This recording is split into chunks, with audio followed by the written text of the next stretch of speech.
ഡൽഹി ചെങ്കോട്ടയ്ക്ക് സമീപമുണ്ടായ സ്ഫോടനത്തിന്റെ പശ്ചാത്തലത്തിൽ സുരക്ഷാ കാര്യങ്ങൾക്കുള്ള കേന്ദ്ര മന്ത്രിസഭാ സമിതി യോഗം ചേരുന്നു. പ്രധാനമന്ത്രി നരേന്ദ്രമോദിയുടെ അധ്യക്ഷതയിലാണ് യോഗം. നേരത്തെ ഭൂട്ടാൻ സന്ദർശനത്തിന് ശേഷം തിരികെയെത്തിയ പ്രധാനമന്ത്രി LNJP ആശുപത്രിയിൽ പരിക്കേറ്റവരെ സന്ദർശിച്ചു. ഗൂഢാലോചനയ്ക്ക് പിന്നിലുള്ളവരെ നിയമത്തിന് മുന്നിൽ കൊണ്ടുവരുമെന്ന് പ്രധാനമന്ത്രി പറഞ്ഞു.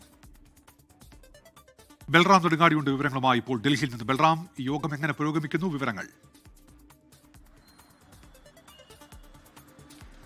ഉന്മേഷ്, പ്രധാനമന്ത്രി നരേന്ദ്രമോദിയുടെ അധ്യക്ഷതയിലുള്ള സുരക്ഷാ കാര്യങ്ങൾക്കായുള്ള കേന്ദ്ര മന്ത്രിസഭാ സമിതി യോഗം അല്പസമയം മുമ്പാണ് ആരംഭിച്ചത്. ആഭ്യന്തരമന്ത്രി അമിത്ഷാ, പ്രതിരോധ മന്ത്രി രാജ്നാഥ് സിംഗ്, ഒപ്പം തന്നെ ധനമന്ത്രി നിർമ്മല സീതാരാമൻ അടക്കമുള്ള മുതിർന്ന മന്ത്രിസഭാംഗങ്ങൾ ഈ യോഗത്തിനായി എത്തിച്ചേർന്നിട്ടുണ്ട്. ഇതുകൂടാതെ ഉന്നത ഉദ്യോഗസ്ഥരും ഈ യോഗത്തിൽ പങ്കെടുക്കുന്നുണ്ട്. പ്രധാനമായും ഇന്നത്തെ യോഗത്തിന്റെ ഒരു അജണ്ട എന്നുള്ളത് ഈ ചെങ്കോട്ട സ്ഫോടനവുമായി ബന്ധപ്പെട്ട് വിവിധ സുരക്ഷാ ഏജൻസികൾ കേന്ദ്ര ആഭ്യന്തരമന്ത്രിക്ക് റിപ്പോർട്ട് സമർപ്പിച്ചിരുന്നു. ഇതിന്റെ പ്രാഥമിക അവലോകനങ്ങൾ ഉൾപ്പെടുന്ന ഈ റിപ്പോർട്ട് സംബന്ധിച്ചുള്ള ചർച്ചകൾ ഇന്നത്തെ യോഗത്തിലുണ്ടാകും. ഈ സ്ഫോടനത്തിന്റെ സ്വഭാവം അവലോകനം ചെയ്തുകൊണ്ട് ഇതൊരു ചാവേർ ആക്രമണമല്ല, മറിച്ച് അബദ്ധത്തിലോ അല്ലെങ്കിൽ വളരെ പെട്ടെന്ന് ആസൂത്രണം ചെയ്ത് നടപ്പാക്കിയ പൂർണ്ണമായി നിർമ്മിക്കാത്ത ഒരു സ്ഫോടക വസ്തു ഉപയോഗിച്ചുള്ള സ്ഫോടനമാണ് എന്ന ഒരു നിഗമനത്തിലാണ് അന്വേഷണ സംഘം ഉള്ളത്. ആ ഒരു റിപ്പോർട്ടാണ് ആഭ്യന്തരമന്ത്രിക്ക് മുന്നിൽ ഉള്ളത്.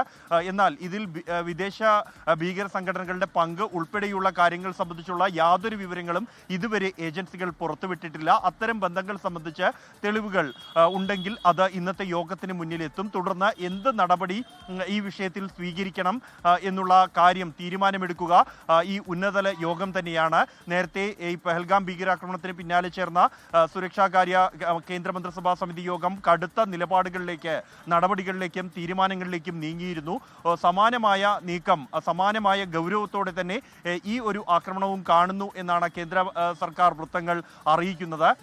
ഏത് തരത്തിലാണോ ഓപ്പറേഷൻ സിന്ദൂർ ഘട്ടത്തിൽ രാജ്യം ആ ഒരു ഭീകരാക്രമണത്തെ നോക്കിക്കാണ്ടത്, സമാനമായി തന്നെ നടപടികൾ ഈ ഒരു വിഷയത്തിൽ ഉണ്ടാകും. എന്തായാലും ഈ യോഗത്തിൽ നിന്നുണ്ടാകുന്ന തീരുമാനങ്ങൾ ഏറെ നിർണായകമാണ്. ഉന്മേഷ്, ബൽറാം നെടുങ്ങാടിയാണ് വിവരങ്ങൾ നൽകിയത്.